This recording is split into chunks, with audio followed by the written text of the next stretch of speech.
Whether you're a teen or 30-something, we see too much sucker shit going on in the world. Not enough of us are sharing the script to help us all do better for ourselves. Enjoy this unfiltered, no bullshit game about how to survive and thrive in your Black awesomeness. Come through, listen, and think with the Queen.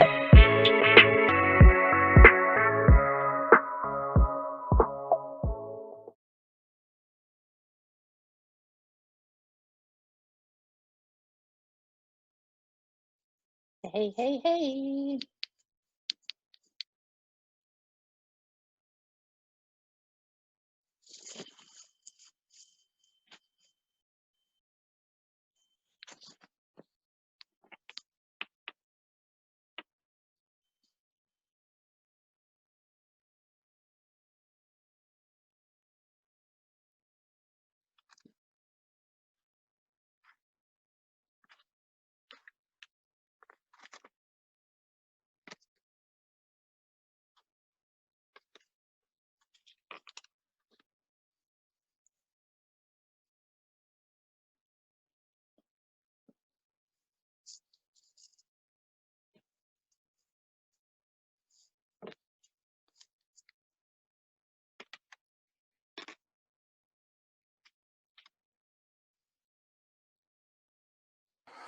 All right, so All I'm yours for right. the next 40 minutes. Yay. Okay.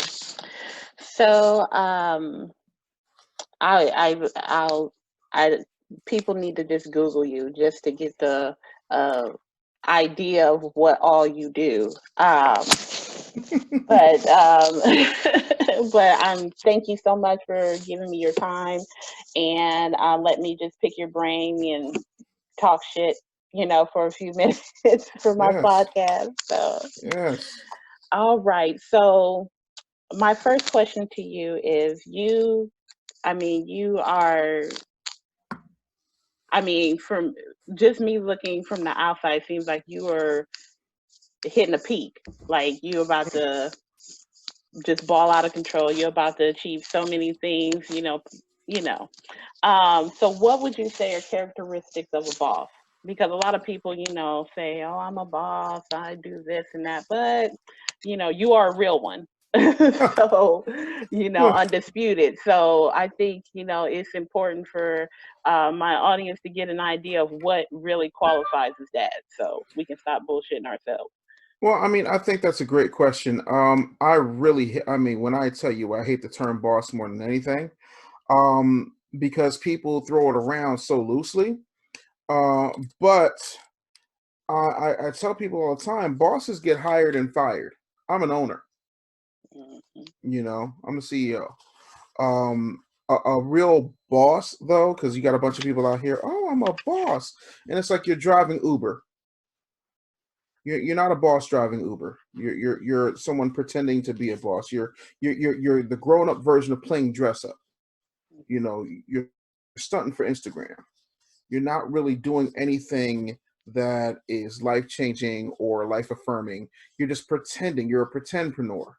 You're a parapreneur. You're not a boss. You're not an entrepreneur. You're not an owner. You don't contribute to anything. A boss is someone, or an owner is someone that has to make payroll.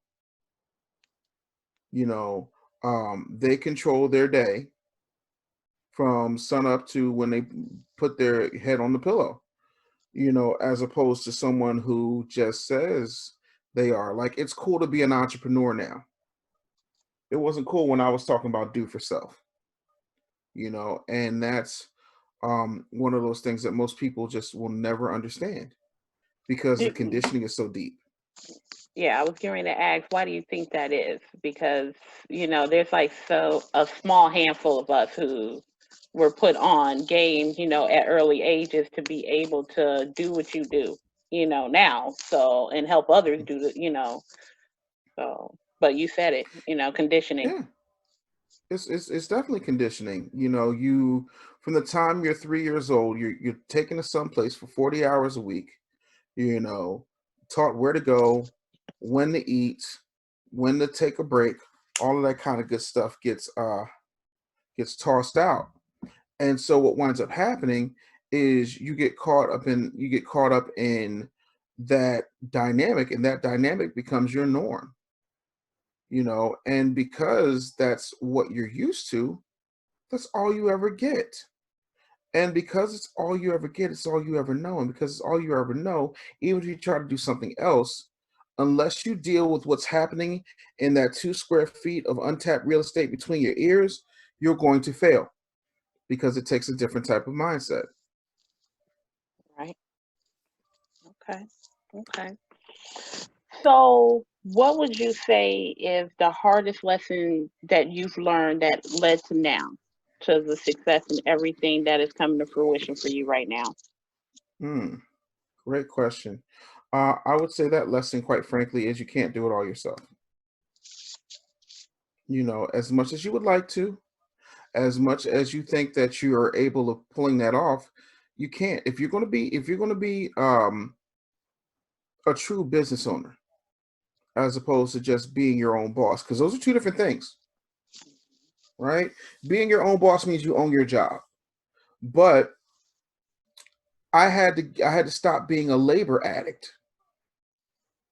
So like so the great thing about entrepreneurship or being your own boss or working independently of a corporate structure or a job is that as your labor increases, your revenue increases.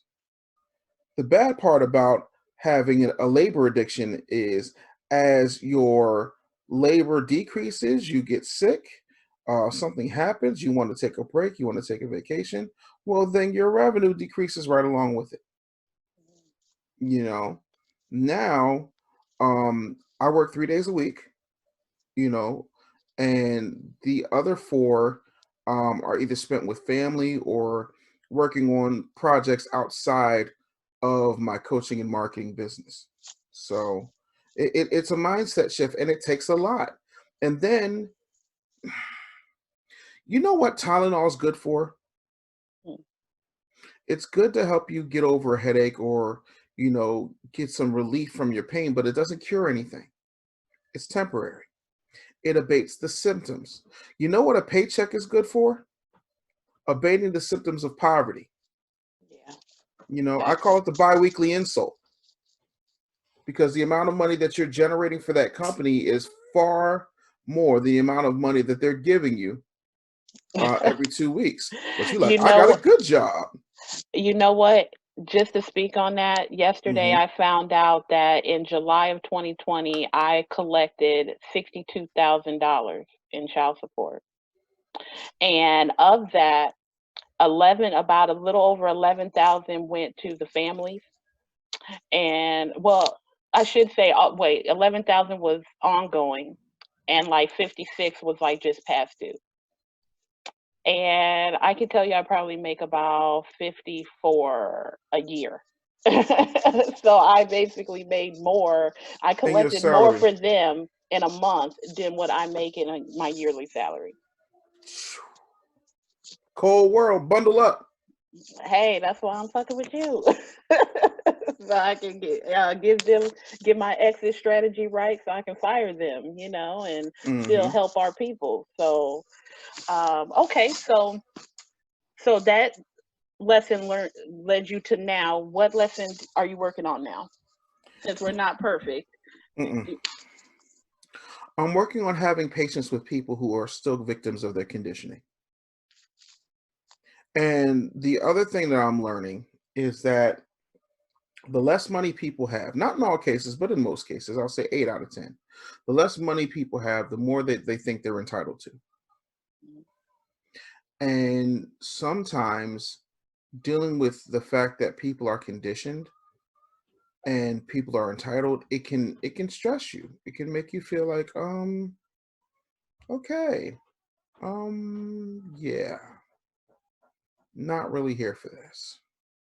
Like, because I have a rule that if your last name is not Anderson, you're not allowed to give me a headache. And if you give me a headache, then I'm going to fire you because I do this not only to provide, but I do it for peace of mind. And the truth of the matter is, I can get by on speaking in books and be just fine. Don't need to coach anybody. but I do it because there was nobody to help me, and I want to help people. And sometimes when you help people, sometimes people think that, that's what you're supposed to do. I want to be Joshua instead of being Moses. Mm. You know what I mean by that? No. Okay.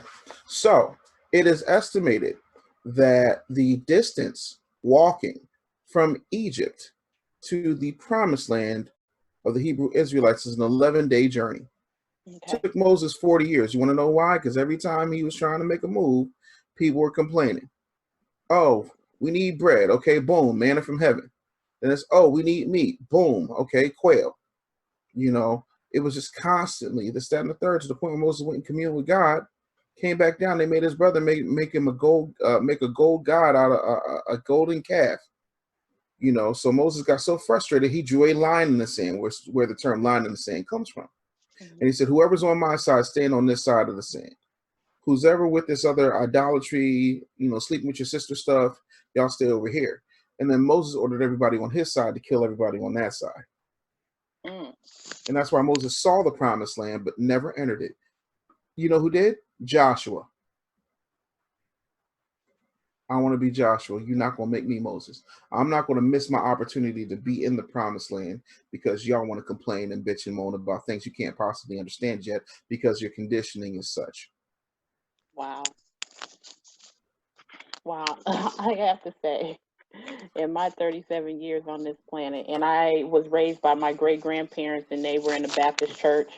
I've been to Catholic schools most of my early education or whatever, and that is the first time that somebody has explained something from the Bible that I was like, wow, like I really gained a lesson from that. And that's just crazy. Listen, Like, I'll tell anybody the only better Baptist preacher I know other than me is Farrakhan. yeah, I just saw him speak for the first time on July 4th. Hey, First time, so yeah. It's important to take the lessons, and I think because, and don't get me wrong, there's some really good preachers out there. I think that it's important to really take the lessons of what that book is and apply it to your life. But if nobody's explaining it to you, because everything they're explaining to you is usually used to evoke an emotional or financial response from you, you don't really get the actual message. Exactly. Like there's so many times that like Jesus spoke in parables that people didn't even peep it. Like to this day, we talk about a prodigal son. There was no prodigal son. It was a story Jesus made up in order to get people to understand. You know what I'm saying? Like you got people out here and they do absolutely everything right and they're breaking their butts. And you know what? Somehow, even still, some person who doesn't mean them good, doesn't do the right thing, will still get rewarded because God doesn't care. You're all his children. Yeah. Hard pill to swallow. It's people who live right their entire life. And while Jesus was on the cross, dude next to him was like, yo, what's up? And Jesus was like, I'm going to go and make room for you.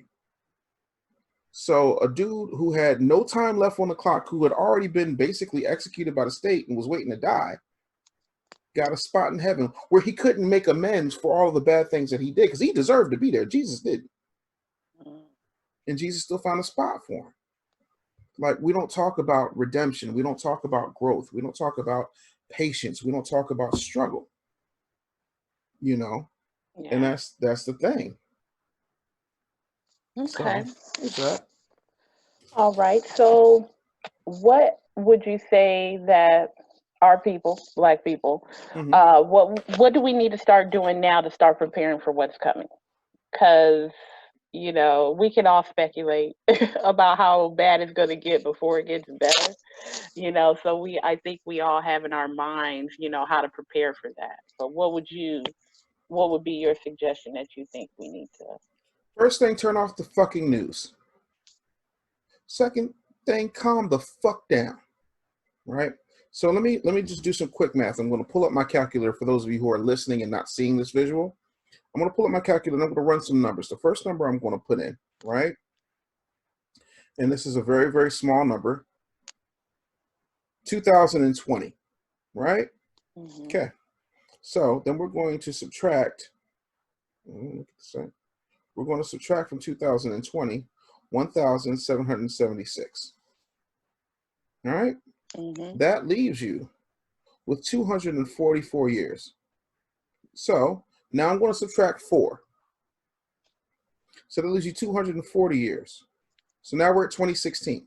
So 240 years before Donald Trump became president, was the United States of America founded on racism and white supremacy? Yeah. So it was racist before Donald Trump. Cool. Was it racist when Obama was in office? Yep. No, wait. But we had a black president. It was racist when Obama was in office too. Mm-hmm. Cool, because I really wanted to ask Mike Brown or, Sandra Bland, or Tamir Rice or Freddie Gray, but because all those people died under Obama. The inauguration in 2009, there were more guns bought by white supremacists than any time in our history. Mm-hmm. So what the Democrats do every 4 years, whether they're winning or they're losing, is they go to black people, and they go to black people specifically. And they say, black people, just a reminder, we're going to save you from the big bad racists. And the big bad racists are going to come and they're going to kill you.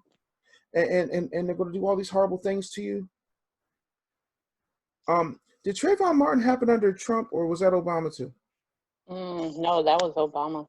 Okay. And did Obama do anything other than say he could have been my son? Nope. Cool. Did we have a black attorney general under Obama?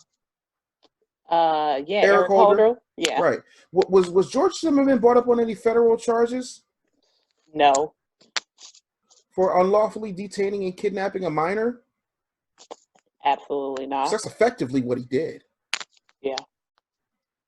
But his daddy was a judge, and his daddy was white, and he got off. The man has made millions of dollars off the death of a teenager who had nothing on him. He was armed with Skittles and tea. And we want to talk about racism now? Okay, George Floyd was horrific. And I'm not saying keep Trump in there, but let's not act like racism didn't exist. In 1994, was Joe Biden the one who wrote that crime bill that Bill Clinton signed into law? Did I get that wrong?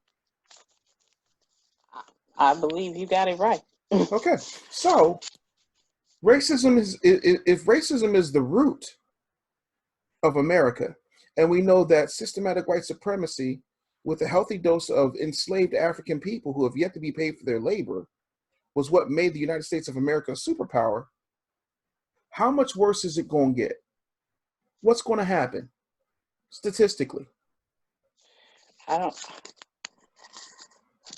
don't even. Like, what could possibly happen? I don't even know. Like, in my mind, I'm seeing some, apocalyptic type scenario. Like, Why? What's different? I don't know. Well, no, you're right. I mean, Other than propaganda, what's different? you think more of us are waking up? Or, I hate to even use that term. I think some of us are waking up, and some of us are still addicted to symbolism. That's why you can have somebody who hates her black daddy and went to an HBCU because she hated her black daddy. And she wanted to find out more about her black side. And the truth of the matter is, even with that education, even with her pledging the oldest of black sororities, she still locked up a whole ass ton of black people for nonviolent offenses and locked up parents for truancy for things they didn't even know had happened 2 weeks prior. And she had a program that was supposed to be helpful, but it really failed on its merits. But in 2006, she was talking about, being more fair and so on and so forth. But anybody can say anything. I'm looking at a record. Mm-hmm. So you've got somebody who, for the past 4 decades, so basically a little more, a little less than my lifetime, has systematically done things to oppress black people and not uplift them. And that's why he was selected to be on Obama's ticket, because he could get the conservative, the blue dog Democrats, the Reagan Democrats, all of those people who are more centrist and slightly left-leaning versus somebody who was extremely far left and tree-hugging liberal. Joe Biden held hands with Klans members. Joe Biden backed up Jesse Helms. Joe Biden was dead set against busing, and I quote, "I don't want my children growing up in a racial jungle." Tell me how much worse it could get. What has Donald Trump done to you that Joe Biden didn't already do for 4 decades?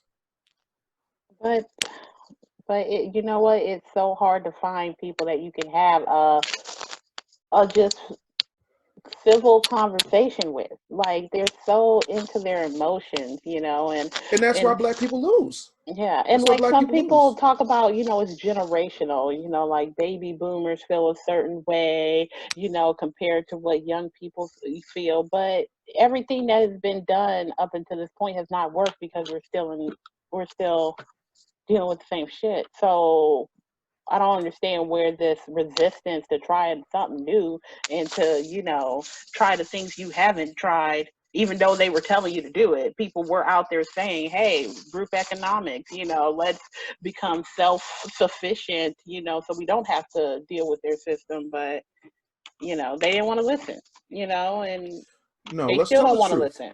Let's tell the truth about baby boomers. Baby boomers wasted their time singing "We Shall Overcome" and "Ain't Gonna Let Nobody Turn Us Around." And what baby boomers sat up there and did is they wanted to sit around and beg people who hated them to give them their money. They wanted to sit at their lunch counters. They wanted to go in their schools. They wanted to work at their jobs. They wanted to be accepted by people who did not want to accept them. Mm-hmm. Every other minority was like, fuck them.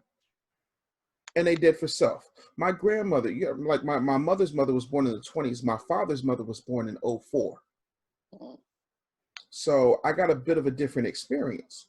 With the exception of my mom, all of my mother's children, all my grandmother's children were born in black hospitals to black doctors. There was a black butcher, there was a black banker, they had black attorneys, they had black dentists, they had black pediatricians, they had black everything. The cobbler was black, the haberdasher was black, the scullery maids were black, everybody was black. And we thrived in those circumstances, but we thought because, oh, well, they got some newer books, as if you couldn't take the group economics that you already had and buy better books on your own. You wanted it in the schools because you wanted to integrate, as if you living in America would be any different than you being in the school with white people. You don't think that they was going to segregate? You don't think that they're going to give Tommy and Topher and Liam a leg up? I mean, they segregate amongst themselves. That's what cliques are in school. Like, you know what I'm saying? So And what's that's the what's stupidity. That's stupidity. Like they wanted white adjacency more than they wanted black independence, which we already had. And then they'll talk about, oh, well, every time we tried to do something, they burned it down. Yeah, they're white. Of course they did. And that's not to say all white people do that, because they don't. But this system of white supremacy allows for black people to be, not valued. 3/5 human. Like, I mean, it's in the Bill of Rights, it's in the Constitution. and yet nobody's talking about making these changes. That's why I refuse to settle in my vote on some bullshit. Like, no, like I just don't understand why this is wrong, this is wrong, this is wrong. So why wouldn't you support somebody that's talking about fixing that? I mean, because they don't want to do that. And I'm sick of people talking about fixing it. You know how black people get things done? They write checks. That's the only way to get things done. I don't care who's in that office. Pay them off, get what we need, and let's keep it pushing. Stop being emotional about it. But see, black people just like to go to the polls and have dumb little rhymes that the DNC gives them. And by the way, I'm independent. I'm neither Republican nor Democrat, right? And I'm definitely not pro-Trump. I'm pro-reparations. I'm pro-black people. And so my whole thing is this dumb DNC rhetoric of if you don't vote for Biden, it's a vote for Trump. No. I have a wife. My wife has a twin sister named Janine. Now, my wife and Janine look just alike. Janine is my best friend. Love her to death. Doesn't do anything for me. Her sister, my wife, does everything for me. mm-hmm. Me, if I chose not to marry Janae, that doesn't mean I'm marrying Janine. It means I didn't marry Janae. Right. By that same token, me marrying Janae is not me saying that I'm against Janine. It means that Janae best fits my lifestyle, my interests, my thought patterns. She is a better complement to what my personal agenda is. And every other group in this country who is not white votes on both sides of the aisle, cuts checks on both sides of the aisle, and gets their interests done. If you think I'm lying, help me understand. Because Black people like to say this, and then I'll shut up and let you ask your next question. Black people love to say, well, Obama was the president of the United States. He wasn't the president of Black people. So was he the president of Black people when he let the LGBTQIA get Don't Ask, Don't Tell repealed? Was he the president of all people when he allowed the LGBTQIA marriage in all 50 states unabashedly? Was he the president of all people when he created a path to citizenship for DACA, for the Dreamers? Was he that then? Was he the president of all people when he handled, border issues and border control? And was he the president of all people when he took illegal immigrants and threw them in cages and separated them from their parents, like people accuse Donald Trump of doing, when he's just using the cages provided by Obama and Biden? And he locked up a whole lot more immigrants and refugees than Trump did. And was he the president of all people when he bombed more people than any other president in American history? Man sure can play ball, though. Got a great walk. He's cool. Yes, we can. Hope and change. What hope? Our hopes are dashed, and what change did we get? None. Trump. That's what we got. That's exactly what we got. So, okay. So, now this one is not as serious, but for you, looking at the background of your where you are, it is. So, imagine a 3-on-3 Marvel Battle Royale. Okay. And at first I wanted to ask you, out of the three, to pick one Omega, and which I think is the highest class Marvel character, I think, and two other mutants, or Marvel characters, I should say, not just X-Men. But I think since we know who the top character is, which would be the one above all, I believe, is the top strongest one. What would be your three picks on Marvel characters in a battle? 3-on-3. 3-on-3. If I had to pick my three? Yeah. Oh wow. I'm gonna tell you mine after I hear yours. Okay. So I'm gonna go, and I'm gonna go with Jean Grey. I'll go. You know what? Yeah, I'll go Jean Grey. I'll go Storm. Okay. And I'll go Reed Richards. Reed Richards. Is that Mr. Fantastic? Okay. Because unlike Professor Xavier, he's brilliant, but he can move. Professor Xavier can just do stuff with his mind. All you gotta do is take his little ass, throw him off the cliff, and it's just a wrap. And now that you say that, I immediately thought, like, why didn't he just use his mind to make his legs move? Yo, I was today years old when I just realized that shit. Like, yeah, why didn't he just use his mind to make his legs move? Fuck that chair. Fuck this chair.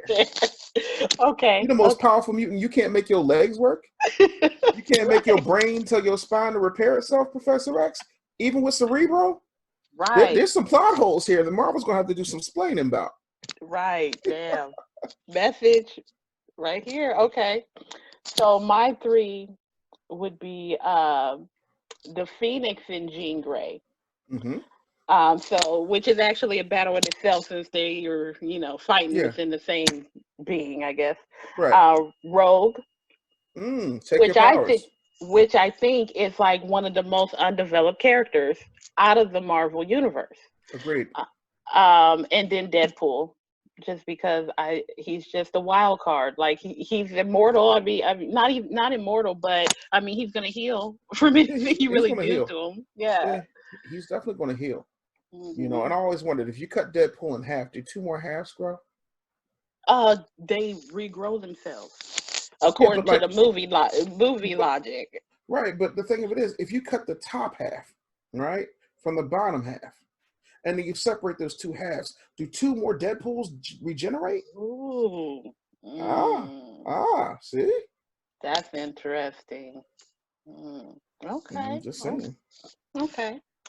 All right. So this would be my last question for you, and then I'll let you go. And so this is kind of going to be like my on the spot question. So I'm not going to ever tell anybody about this in advance.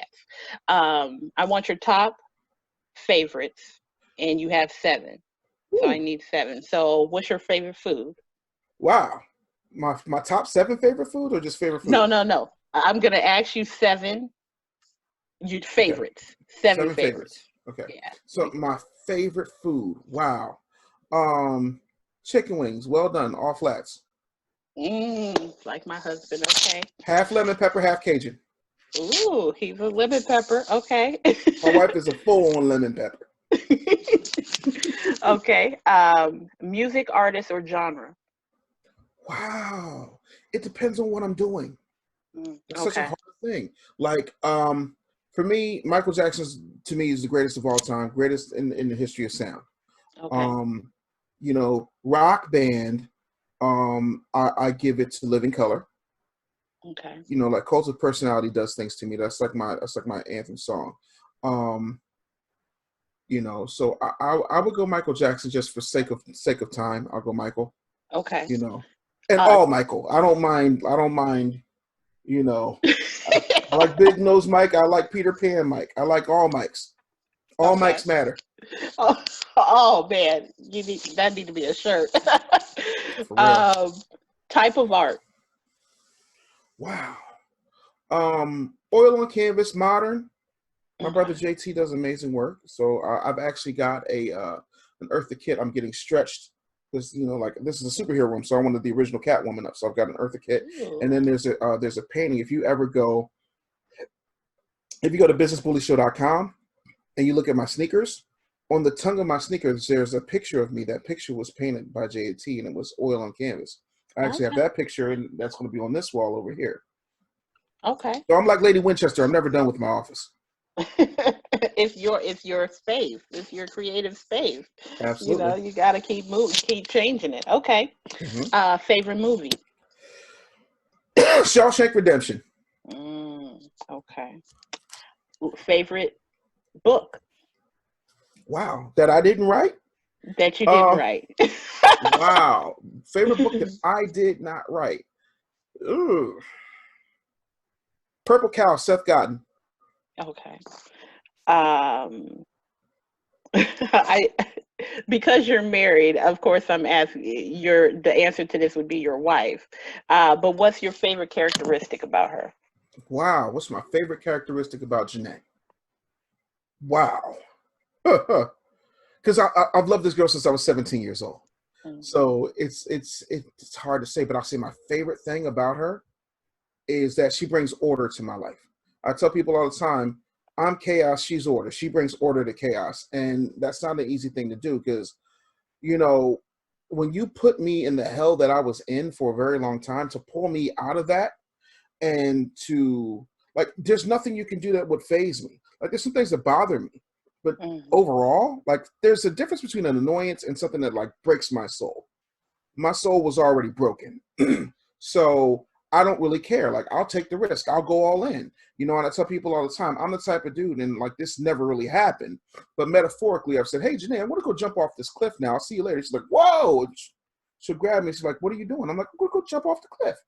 You can't fly. Man, I built wings on the way down. No. So here's some flight lessons. Here's a pilot. Here's some hang gliding lessons.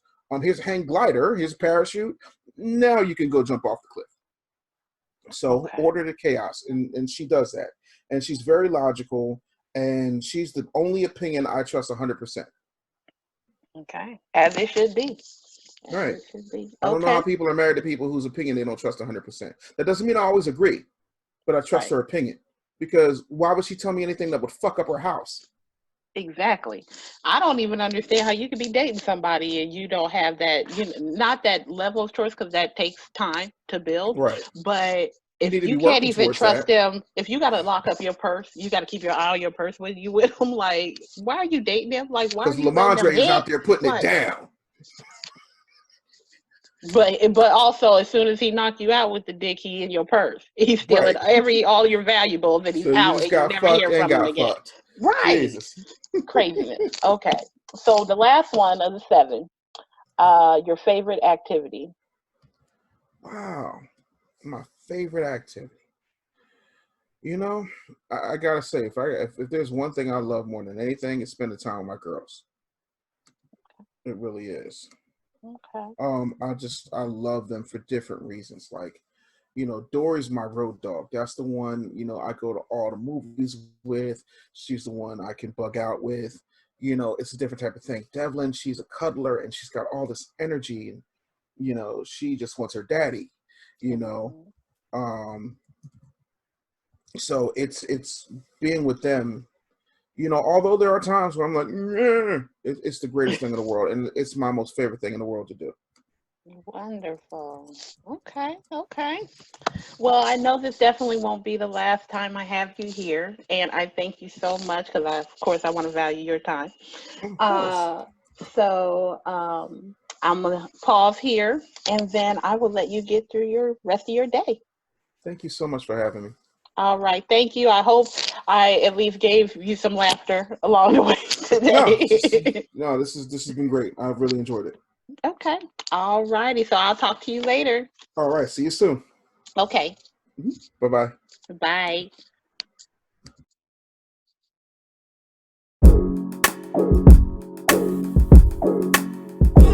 That's enough game for now.